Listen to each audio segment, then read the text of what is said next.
Good morning.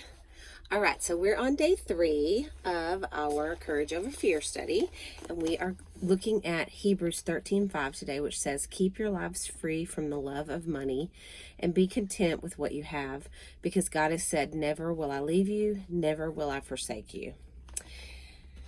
And just like we trust God on his timing, we also have to trust God in his placement, which means that wherever we're at in life, that's where we're supposed to be. And we may have this tendency to look at life and think that we should be further along, or we should have more money, or we should have more influence, or more things, or more whatever. But the reality is that we are exactly where we're supposed to be at this very moment, or we wouldn't be here.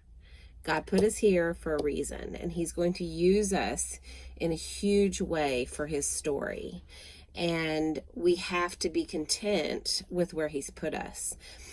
And one of the things that I've learned in my life, unfortunately the hard way, is that when we aren't content where God's put us, he's certainly not going to put us anywhere else. So he wants us to be content where we're at before he moves us into another area of our purpose. So I do really feel strongly about the fact that we have to trust God's placement as much as we trust his timing. And yes, that is very difficult.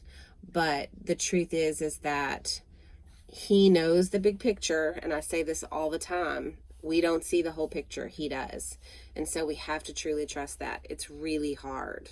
And there have been lots of times that I've thought, I shouldn't be here, or I've wasted my life, or I should have done this better, or I should be here. I should, why can't I have this? Or, I've worked hard enough. I should have this. And the thing is that none of that is true.